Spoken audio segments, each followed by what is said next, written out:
incontro alla segretaria regionale Sabrina Dorio.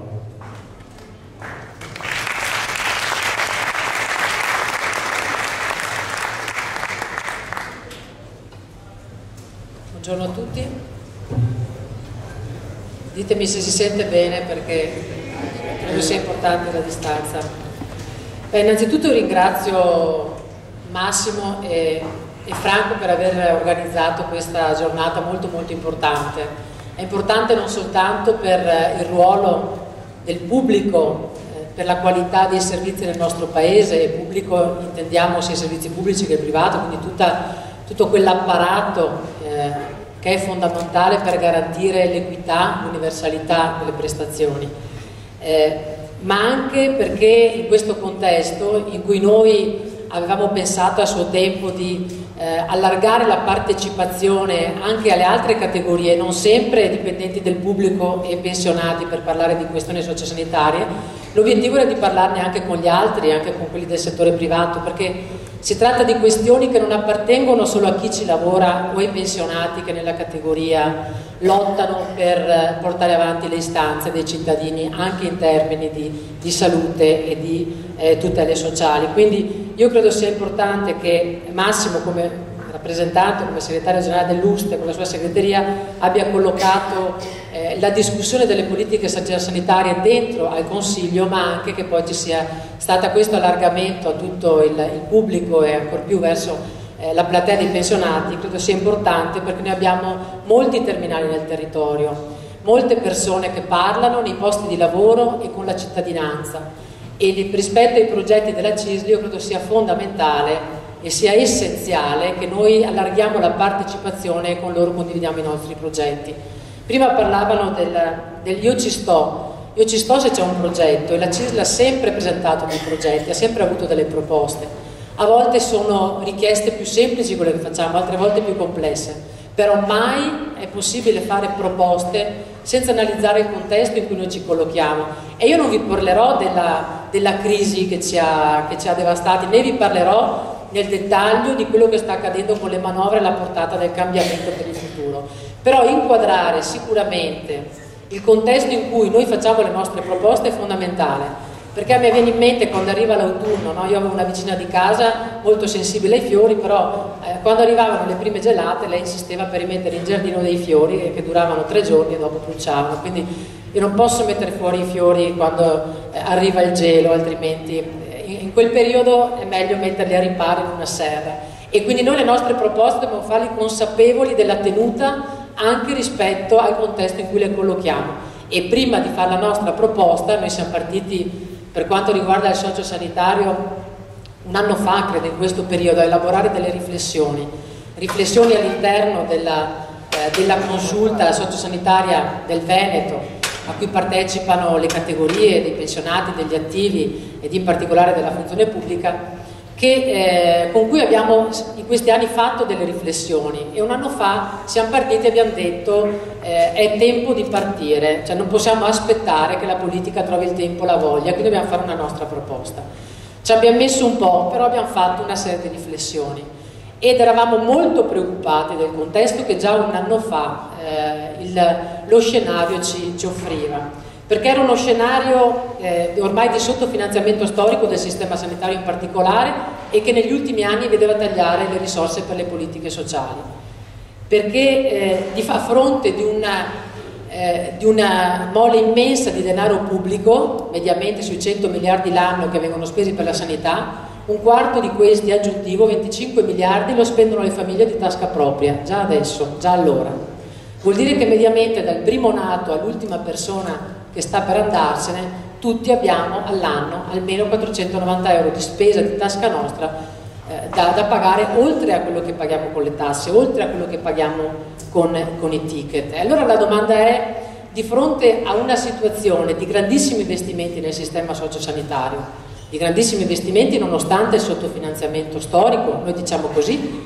perché fino a ieri facevamo i conti di quanto aumentava il costo della vita, di quanto arrivava di finanziamento da Roma, era sempre almeno la metà di quello che aumentava il costo.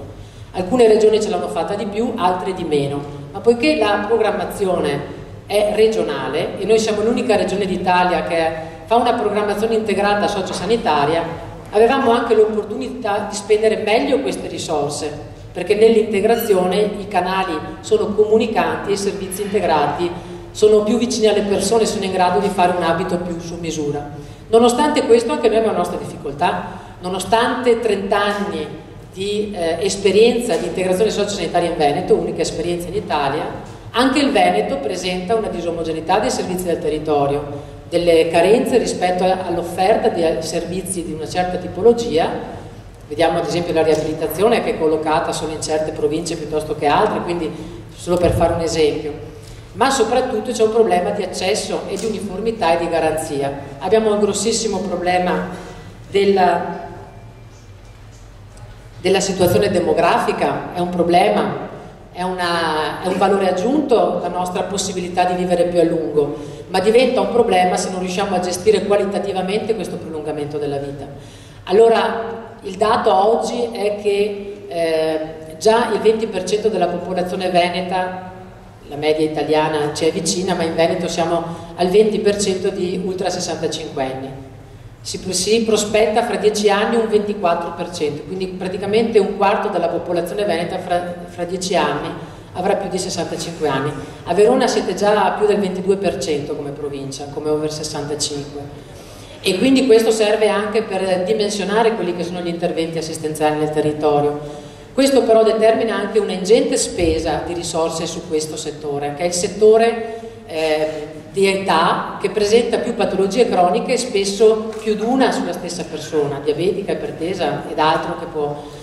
che può sfortunatamente avere con sé la persona. Quindi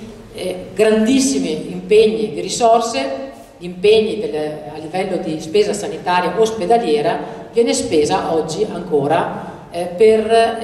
le persone ultra 65 anni, quindi per le patologie cronico-degenerative, e stiamo parlando di circa il 65% della spesa sanitaria. Abbiamo altri problemi, sì, ne abbiamo altri, come vincoli, come difficoltà da affrontare di scenario prima di fare il nostro progetto, e sono i vincoli del patto di stabilità, che impone anche a enti locali e regioni con una situazione virtuosa di limiti di spesa, quindi anche se trovo più risorse però non posso spendere in determinate aree, come ad esempio può essere il settore sociale. Ma poi abbiamo anche dei vincoli che vengono dagli accordi che fanno le regioni con lo Stato, i famosi patti per la salute di cui si parla, e sono vincoli che se non vengono rispettati portano al commissariamento delle regioni. Se si va in rosso si viene commissariati, se si viene commissariati la tassazione va al massimo. C'è il blocco del turnover del personale, c'è anche il blocco dei trasferimenti da Roma. Quindi noi come regione dobbiamo fare riflessioni, noi come sindacato, ancora prima che la regione come entità politica ed amministrativa, dobbiamo pensare a cosa proporre in un contesto di questo tipo. Un contesto che quest'anno è clamorosamente peggiorato. Prima la manovra che limita la spesa di tutto il settore pubblico, non ultimo l'aspetto dei rinnovi contrattuali. Quest'anno altre manovre, quest'estate, tra luglio ed agosto, che prima prevedono una diminuzione delle detrazioni per il sistema sanitario, detrazioni fiscali, quindi la sanità dovrà pagare più tasse di conseguenza, e di conseguenza avrà meno soldi in tasca per l'erogazione dei servizi, dovrà pensare a come gestire questo. E poi l'aumento dell'IVA con la manovra di agosto, che non ha determinato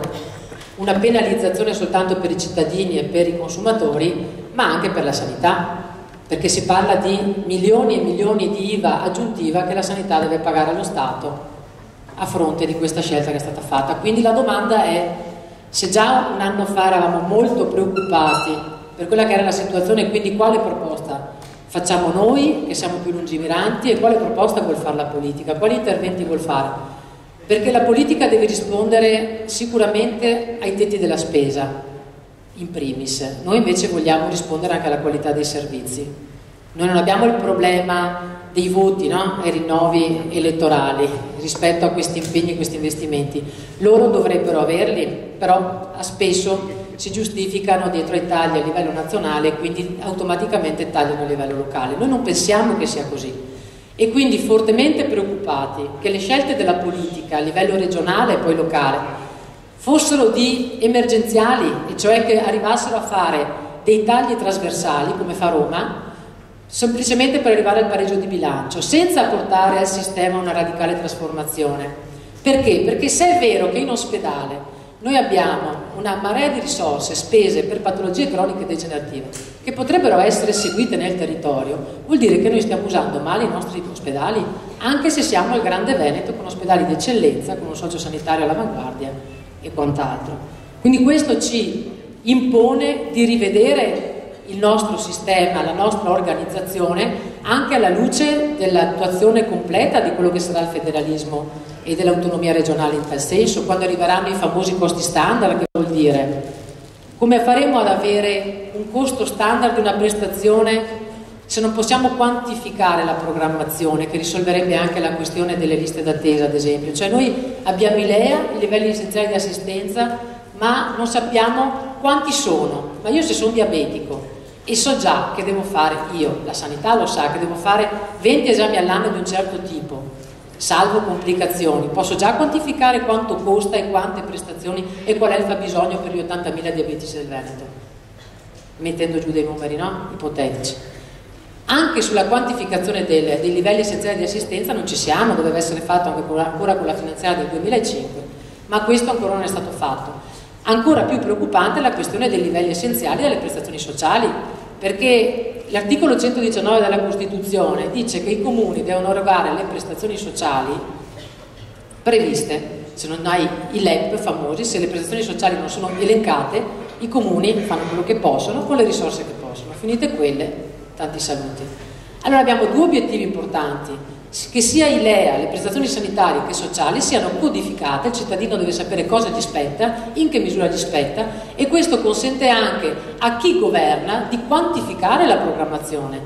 e quindi di poter gestire liste d'attesa, programmazione, contenimento della spesa e razionalizzazione. Quindi anche questo fa parte di un modo diverso di lavorare rispetto a quello che è stato utilizzato finora. E in Veneto, che praticamente come in tutte le regioni spendiamo la maggior parte delle risorse per il sistema sociosanitario, noi spendiamo circa 8 miliardi e mezzo con le ultime distribuzioni del finanziamento nazionale, e di queste risorse soltanto 890 milioni vanno sul settore sociale, il 75% di questi sono per la non autosufficienza. Quindi abbiamo anche un enorme buco, se contiamo a quanti ultra 65 anni con patologie cronico-degenerative affette da non autosufficienza anche grave. La regione copre circa 104.000 utenti, ma sono almeno il doppio. E gli altri che cosa fanno?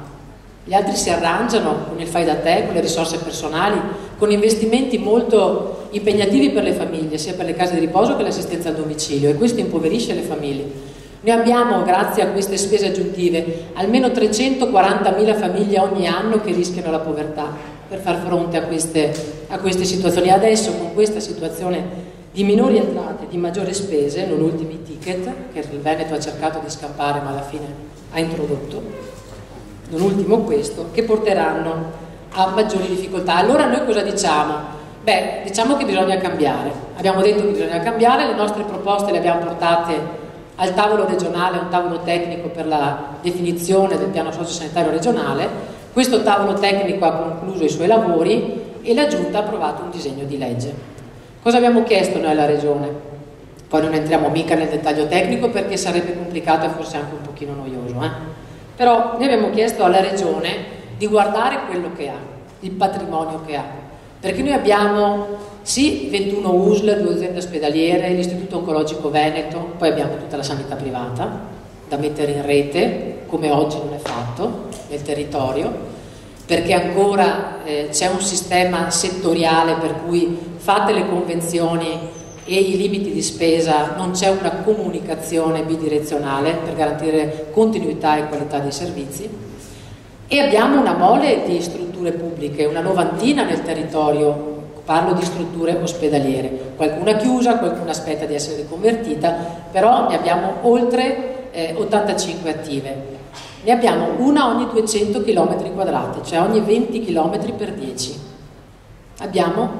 stabilimenti ospedalieri nel territorio e dentro ci lavorano 60.000 persone, parliamo di sanità pubblica, perché nella sanità privata la categoria sta lavorando alacremente con la Regione per riuscire ad avere anche una quantificazione, anche per elemento di correttezza di quello che è l'entità delle professionalità presenti nella nostra Regione, anche per poterle valorizzare sia nel pubblico come nel privato. E questo è un dato che fino ad ora non è mai stato rilevato da nessuno, quindi anche da questo punto di vista l'assessorato viene sollecitato dalla categoria. E questo in un contesto, 60.000 persone che lavorano nella sanità pubblica, medici compresi, ne abbiamo circa altri 10.000 nella sanità privata, poi abbiamo le case di riposo, un'altra 20.000 persone, poi c'è tutta la cooperazione sociale e anche di tipo sanitario che lavora nel pubblico, nel privato, che coprono una serie di appalti. Abbiamo un patrimonio immenso che va riorganizzato, va messo in rete e va ottimizzato nelle sue funzioni. La prima cosa che noi abbiamo chiesto alla Regione è che l'ospedale faccia l'ospedale e che tutto il resto venga spostato nel territorio. Questo vuol dire che bisogna rivedere l'uso degli ospedali, la quantità degli ospedali, probabilmente. Questo ce lo devono dire loro. C'è anche una forte richiesta da parte nostra di riconvertire le strutture per portarle più vicino alle persone. Serve l'ospedale di comunità dopo la dimissione, serve una struttura di recupero e di riabilitazione, trasformiamo, non serve solo un ospedale da 700 euro al giorno, serve anche altro che costa molto meno ed è più vicino ai bisogni delle persone. E in questo contesto abbiamo anche chiesto che ci sia una forte riorganizzazione del sistema territoriale anche della medicina di base, perché noi non possiamo avere medici di base che lavorano 2 ore al giorno e che con questo pensano, prese gli incentivi regionali, di garantire una continuità 7 giorni su 7, 24 ore su 24, le famose case della salute, le famose UTAP che qualcuno ha sentito nominare. Ci sono poche esperienze e in alcuni casi discutibile qualità di UTAP nella nostra regione e noi abbiamo detto alla regione non ci interessa se si chiama UTAP o qualcos'altro, ma dobbiamo spostare il servizio nel territorio, dobbiamo dare alla persona l'opportunità di avere un accesso unico, che nel piano si chiama sportello, dove la persona va con i suoi problemi di salute, sociali, organizzativi, familiari per seguire l'anziano dimesso piuttosto che la persona che ha avuto un incidente stradale deve essere accudita a casa e via dicendo, e che ha bisogno di essere seguito dall'ospedale a casa. Noi abbiamo bisogno di servizi di questo tipo e abbiamo bisogno di servizi, visto tutto il dibattito anche sui pronti soccorsi, sull'uso improprio, sui codici bianchi e sulla gente che si deve pagare l'emergenza, abbiamo bisogno di qualcuno che faccia filtro nel territorio, perché non è possibile che le persone si debbano rivolgere all'ospedale perché non possono fare diagnosi su di sé, hanno mal di pancia, perché non c'è un medico di base, non c'è un punto nel territorio che li accolga senza costringerli ad andare in ospedale a chiamare il 118. Allora, se vogliamo riconvertire la spesa, dobbiamo riconvertire il sistema. Si può fare a costo zero? Sicuramente no all'inizio, bisogna fare degli investimenti, ma questo è il ruolo della politica, partire da un pezzo di riconversione per spostare i servizi, trovare le risorse e trovare anche risorse per coprire gli investimenti che servono per la non autosufficienza, perché se questa è l'emergenza del futuro, perché avremo sempre più persone non autosufficienti, anziane, e perché serviranno sempre meno gli ospedali, perché serviranno per gli interventi acuti, per le riacutizzazioni delle patologie croniche, per l'emergenza, ma di certo non per seguire le persone che sanno che male hanno e sanno anche come curarlo, tolte alcune ricadute, che anche in quel caso, per esperienze internazionali, vengono tranquillamente seguite nel territorio. E quindi ne abbiamo proposto ospedale solo per acuti, abbiamo proposto un territorio molto più vicino alle persone, molto meno centrato sui medici e molto di più sui bisogni, in modo da costruire un modello assistenziale che non sia quello di adesso. Io lavoro così e quindi il paziente deve fare il giro andare di sopra. No, deve essere un processo assistenziale dove le persone hanno bisogno e i professionisti si parlano tra di loro e creano l'assistenza. Non costringere le persone ad andare 10 volte avanti e indietro con dei pezzi di carta senza neanche una tessera sanitaria in grado di raccontare la tua storia. Mio nonno...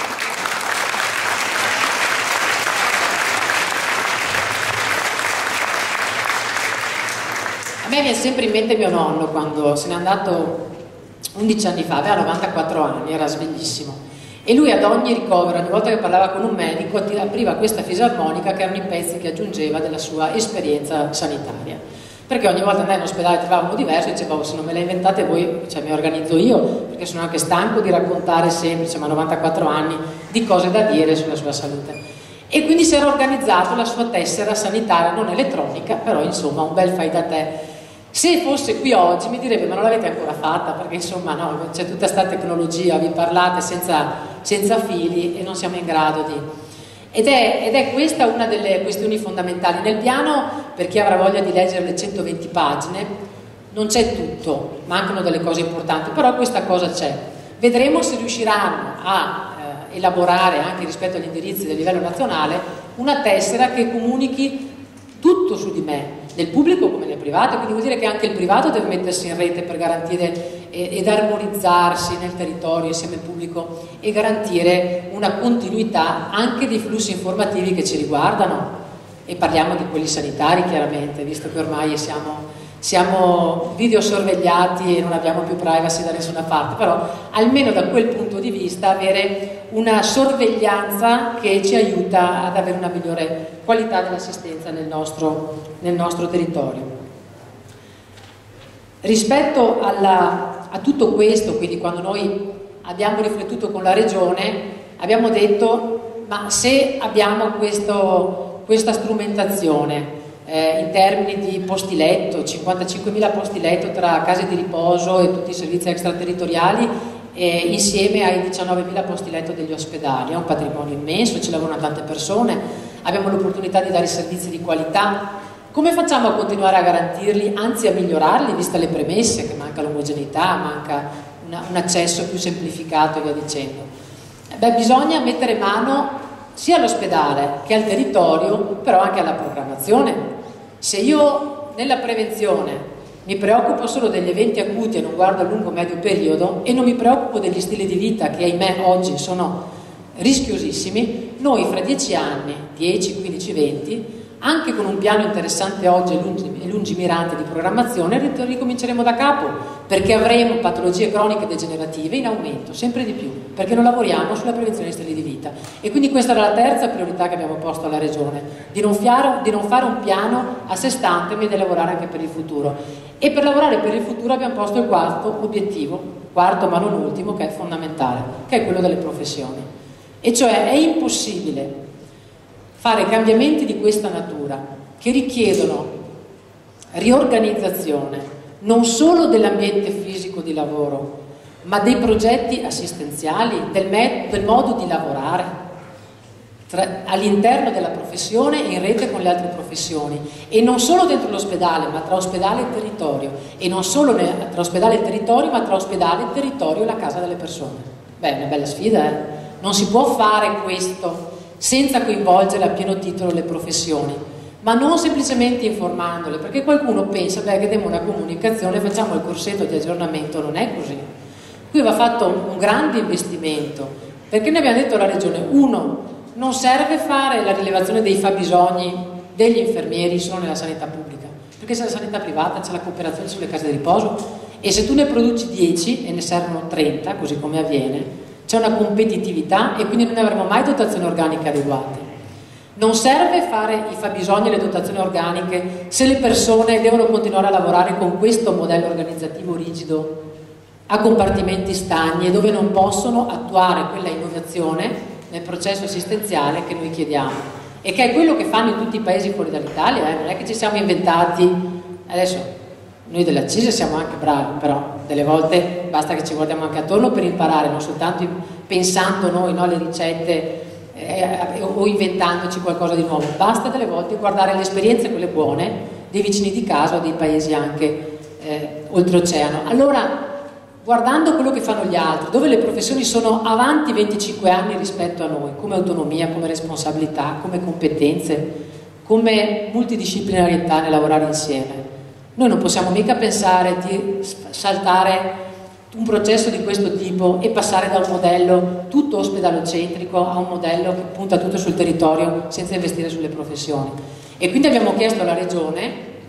di mettere nel piano, oggi non c'è, vedremo nell'iter e nei provvedimenti attuativi successivi, un forte impegno sulle professioni, che sono il cardine del cambiamento. E su questo, quando si parla di professioni, io credo sia importante sempre ricordarsi trasversalmente delle professioni, cioè non esistono gli infermieri, i medici, gli operatori sociosanitari della sanità pubblica e basta. Esistono dei vincoli nella nostra regione che si chiamano standard di accreditamento ed è giusto che nel pubblico come nel privato ci sia un'uniformità di,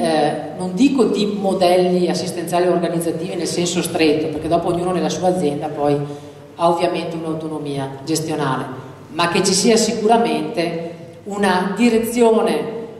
univoca rispetto a quello che è la crescita e l'investimento che viene fatto sulle professioni, questo sì, anche perché le professioni poi si spostano da un settore all'altro, non possiamo pensare di avere binari di serie A e binari di serie B, quindi va fatto sicuramente un forte investimento anche in tal senso. E quindi per far questo ci vuole tempo. Il piano sociosanitario della nostra regione si chiama 2012-2014, sono sempre triennali, lo prevede la legge, però quello che noi abbiamo chiesto alla regione è di essere un po' più precisi, perché non si può fare un progetto senza dire in quanto tempo. Servono 5 anni per fare quello che diciamo noi, trasformazione, professioni, ospedale, territorio, diciamolo, perché devi misurare anche se raggiungi il risultato. E quali obiettivi vuoi raggiungere in termini di salute, in termini economici, in termini di riorganizzazione? Il piano non lo dice.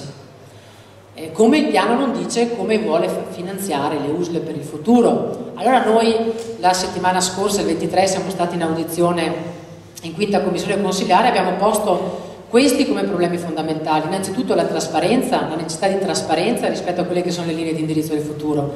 e di equità, perché mai quanto oggi c'è bisogno di equità, guardando anche quello che è lo scenario nazionale e le ricadute che possono esserci nel territorio.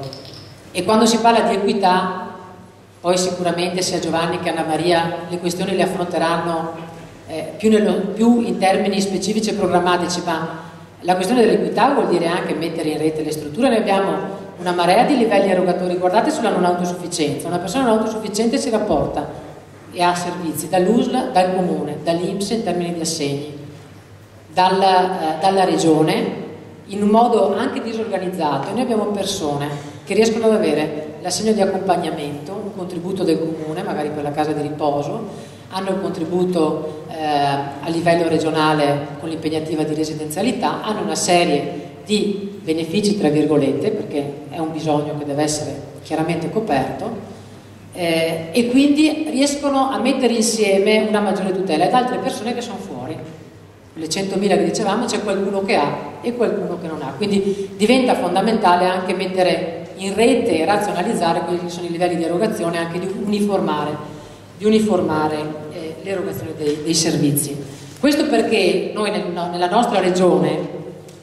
puntiamo molto sulla legge per la non autosufficienza e anche qui sul piano non si scorge un'enorme integrazione tra la legge e la programmazione. Abbiamo chiesto di fare uno sforzino ulteriore per renderlo un pochino più esplicito, che hanno intenzione di tutelare la non autosufficienza e di investire sulla domiciliarità per tenere a casa le persone e non obbligarle ad andare nelle strutture extra residenziali.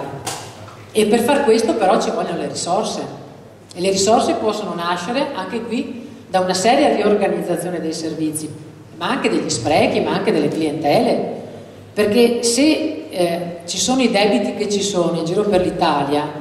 e noi abbiamo 3 regioni che da sole fanno il 75% del deficit della sanità, ok? Se si arriva a tal punto, a parità tra virgolette di finanziamento, perché anche loro hanno preso storicamente la loro quota capitaria, 1.000 euro ogni cittadino, mi invento, ma una cifra l'hanno presa anche loro, c'è chi ha investito in un modo, c'è chi ha investito in un altro e chi ha portato anche a risultati di bilancio diversi e chi ha il rosso in bilancio ha qualche seria difficoltà a garantire la qualità e la quantità dei servizi nel suo territorio. Quindi noi di fronte a questo dobbiamo pensare che soldi non ce ne sono più, i soldi sono finiti e non possiamo inventarci tante cose per recuperarle se non aumentando la pressione fiscale sulle famiglie. Casomai ci dite come la vedete in tal senso, no? E quindi l'alternativa è riorganizzare, semplificare, recuperare risorse dagli sprechi, dalle spese inutili e dalla cattiva organizzazione, che spesso serve solo per mantenere, per semplificare, diciamo, primariati, diciamo, delle lobby, diciamo, dei settori che si garantiscono. Noi abbiamo bisogno di smantellare questo sistema per portare più risorse laddove servono, perché oggi ci servono tutte le risorse possibili. Quindi è questo il grande segno di responsabilità che noi abbiamo chiesto alla Regione nel legiferare la futura programmazione sociosanitaria, a fronte di un'idea che avevamo che pone al centro la necessità di fare cambiamenti radicali del nostro sistema. E su questo è importante che ci sia un'ampia conoscenza di quelle che sono le progettualità, le proposte della CISL, ma anche di quelli che saranno gli esiti legislativi, quindi cosa produrrà questo piano, che cosa chiederà questo piano alle USL nel nostro territorio e poi come le USL nel territorio realizzeranno l'applicazione. Quindi bisogna che ci sentiamo tutti impegnati, non solo chi lavora dentro alle strutture sanitarie pubbliche, sociali, sanitarie pubbliche e private, ma anche tutti come cittadini, per capire se l'attuazione di quello che sarà il piano sociosanitario sarà coerente con i bisogni del territorio. E questo vuol dire che noi dobbiamo lavorare insieme per analizzare quello che è il potenziale, ad esempio nel territorio di Verona, capire quali sono i nodi per migliorare la qualità dei servizi e dove intervenire e sviluppare ulteriori proposte ed essere vigili nell'attuazione di questo, speriamo, piano sociosanitario, perché anche in assenza di un piano la Regione, a causa dei vincoli nazionali, a fine anno, entro dicembre, farà le nuove schede di dotazione ospedaliera, cioè quali ospedali, quanti letti, di che tipo, dove. Dovrà farlo in ogni caso. Noi preferiremmo averlo con un piano sociosanitario approvato e quindi con delle linee di indirizzo politiche chiare, perché è dalla politica che noi vogliamo le risposte rispetto a quelle che sono le opportunità che vogliono dare ai cittadini veneti per il futuro.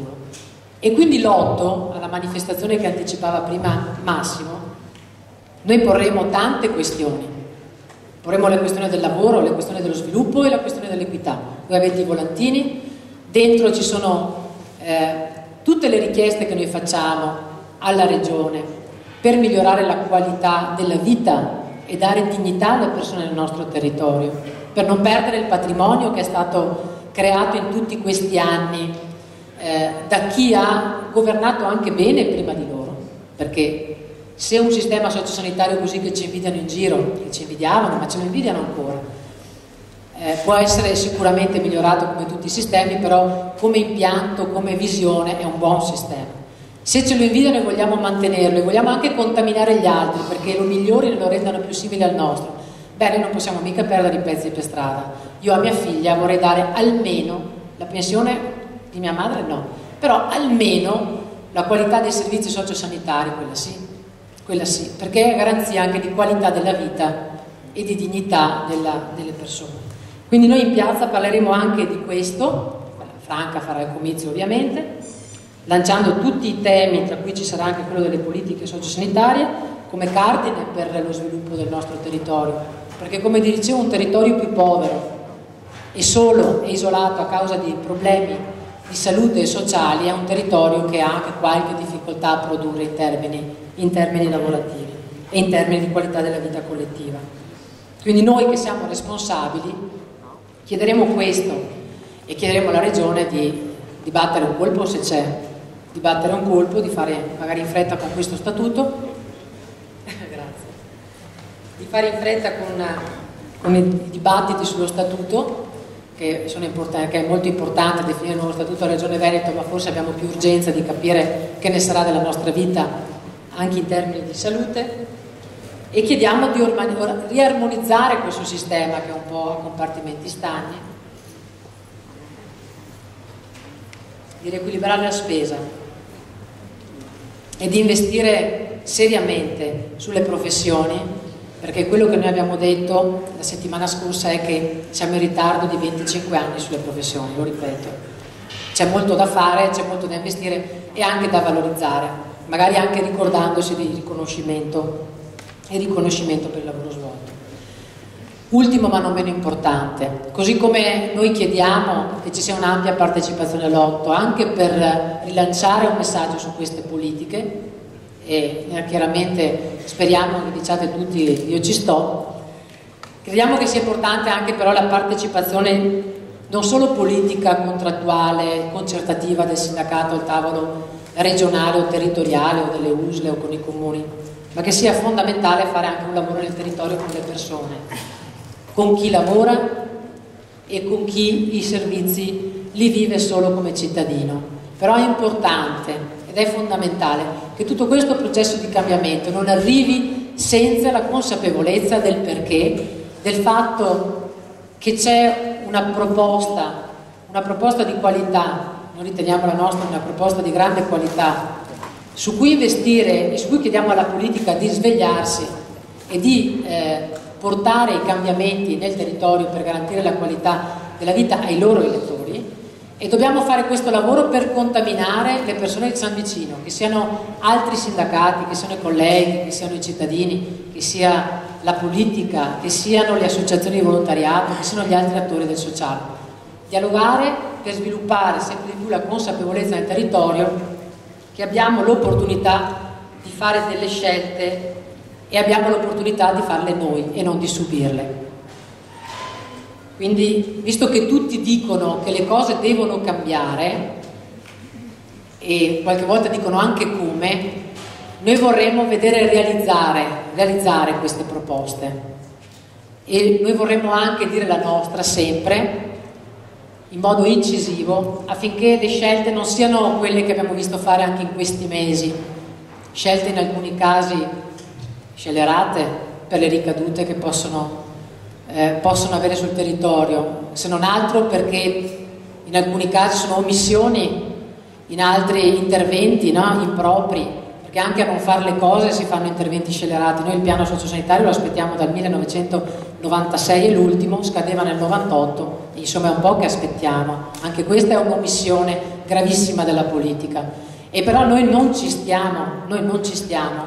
e vogliamo premere a tutti i livelli e fare tutte le pressioni possibili, anche manifestando come il giorno 8, per spiegare che si può cambiare, si può migliorare, però per fare questo è necessario un investimento e un ruolo molto attivo da parte di tutti noi.